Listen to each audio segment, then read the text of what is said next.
And welcome back to Talk to Me with the coach, Mike Mayden, as we're down on the field at USL Field, visit with Clayton Richards, pitcher for Chicago White Sox. How we doing today? Doing great. How are you doing? Just fine. Now, as my show reached a young audience, those young ball players, about 1 million of them, and I coach high school and college ball, and I scouted for 5 major league teams. And as every kid dream of playing in the big leagues, you're in the big leagues and you're pitching. Now, how does that feel to those youngsters out there? Oh, it's great. Definitely looking back at all the work that you put in as a baseball player and as an athlete, all the hours and the practices and the games and all the things that you work towards to get to this point, being able to get to this point. And I think the most satisfying thing is to look back and to see all the things I went through, all the steps to the process, and it's just really satisfying. And for that youngster out there, what are some of those steps that you had to go through? There's a lot, and it starts real young. It's really up to how much they want to work, how much they want to put into it, and for all the young kids, it's a matter of what you do on your own. The team gets better together, and if you only do what your team does, you're not going to get any better than anybody else out in the field. It's something that you have to work on your own, and just go out, let it be run, throw, whatever it is that you can do on your own. Do the most of that as you can, and that's the way to really get better and set yourself apart from everyone else. When I scouted and when I coached college ball, when I talk to different groups, I will always tell a youngster there's a difference between a high school pitcher, a college pitcher, and a major league pitcher. What are the difference from your experience on those levels? Consistency, I think, is the big thing. Really, something that's the same at all those levels is if you're capable of throwing strikes and get ahead of hitters, you're going to be a successful pitcher. And the higher you get from high school to college into the pros, you have to be able to consistently do it more often. And I think that's the biggest thing, is not just doing it one time and then the next couple of games not doing it, but every time you go out and every pitch, being able to consistently repeat the same things that makes you successful. And being able to hit your spots and keep hitters off balance on the next level? Right, most definitely. That's the biggest thing that you can do, is you take what you're capable of doing to the glove. And as a younger person, being able to work on that is every time you go out and play catch, being able to throw it to the glove, wherever the glove's at, and you get better at doing that, you'll be improving yourself as a pitcher, or whatever position that is. Well, when I used to coach high school ball many years ago, you tell pitchers just throw strikes. But on this level, you can't just throw strikes down the middle of the plate and make a living. Right, and that's one of the things that definitely changes as the higher levels you get up. The younger you are, you'll get away with just strikes over the zone, and then every level you go up, that area of air shrinks, and if you miss over the plate, it gets hit a little bit more, and the higher you go up, you miss just a little bit over the plate and it gets hit. So it definitely changes the higher you go up. And I know I do some showcase teams and travel teams that we take different states to play in tournaments, and most of the kids, the good hitters, they used to seeing the fastball, and then they get on that next level when they start seeing sliders and changeups, which most of them don't even see on the high school level. So what is your out pitch on the major league level? Right, you have to be able to use all the pitches. It's not something that you're going to be able to get away with just throwing one pitch, no matter how good it is. Major league hitters are going to be able to put it in play. And it's something you have to be able to consistently throw all of your pitches for strikes, and not just strikes, but quality strikes where you want to put them. And looking back at your resume, I see you were a two-sport man. You played basketball, or was it football? Football. Football and baseball. At Michigan, I played football and baseball in college, and in high school, I played 3 sports: football, basketball, and baseball. But that's something that I think every other sport helps out with another sport. The more you do and the more you stay active, it's not going to hurt you. It's just going to help you out, and that's how I always felt, and I still feel that way. Yeah. And how did you get your break? It's all about a break and opportunity. How did you get that opportunity, or just get discovered by the scouts?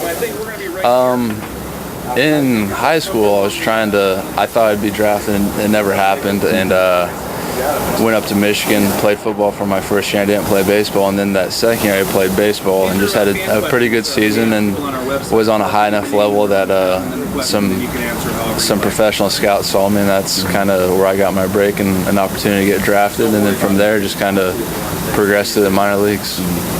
So take us back to that day for those youngsters out there watching when you found out you were drafted. What went through your mind?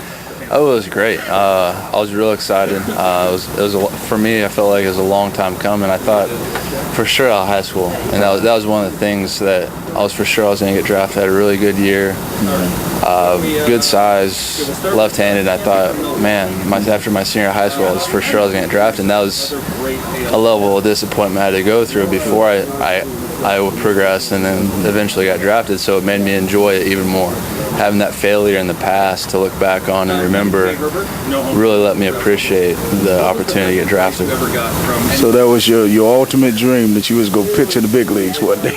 It was, and I've done that, and now you set a certain set of goals early, and then when you achieve those goals, you have to set another set. And to keep on progressing and make yourself a better person, a better athlete, a better pitcher, you have to keep on setting those goals to improve, or else you'll just become stagnant and you'll see people pass you by. And my experience, again, being a major league scout, you draft a kid, next day virtually you bring that contract over, you sign that contract, and you're on a plane or on your way down to the minor league. So what was that like? It was different because I went all the way out to Great Falls, Montana for my rookie ball team. So I got drafted at home. I was there, and then a couple weeks later I was flying out to Montana, and I was staying in a basement, and not many people would go out to watch the games, and it was kind of a shock because in some ways you think, man, what's going on, but you realize what you're working towards, and the goal in the end is to be sitting here and playing here. So I'm happy to go through all that. And then my experience too, being around the game for almost 30 years now, is that kids have this glamorous vision of you guys in the big leagues, but they don't know the dues you have to pay to get to this point.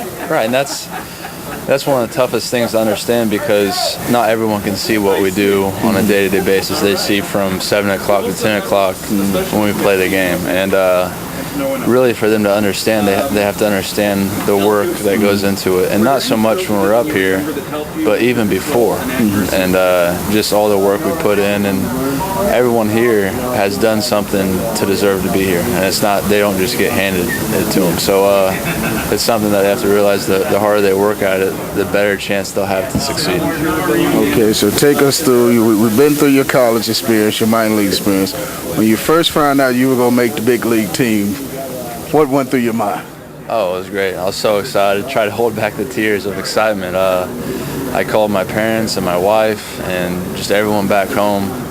And it's just something, the best part about it is sharing it with other people, I think, your family and friends. And luckily for me, I'm from Lafayette, Indiana, which is 2 hours south. So my wife was up here in a snap, and my parents got to come up too. And just being able to experience it with them was a great thing, and I'll remember it for the rest of my life.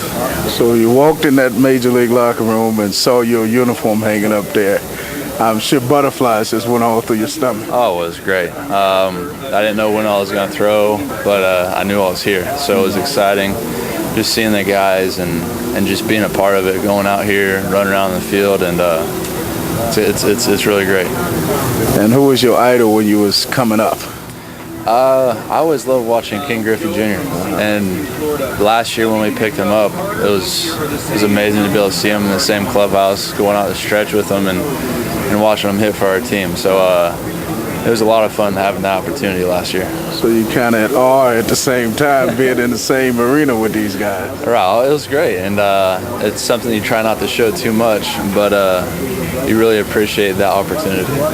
We're not going to keep you too long, but what are some of your goals and ambitions while you're in the big leagues? I just want to improve every opportunity I get. There's always stuff to improve upon. Right now it's just consistently getting better with a few pitches, and then from there, when I accomplish that, there'll be more things to work on. So every day I go out with something to work on, and hopefully that'll lead to success, and keep on working through it that way.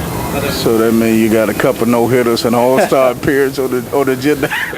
I would hope so, but that's down the road, and right now I have to work in my role, which is middle long relief, and from there just do what I can to help the team out. Okay, well, in the future we're going to interview you on what it takes to get these big league hitters out, but we're going to let you get back in the locker room now. All right. The coach, Mike, we made with Clayton Richards.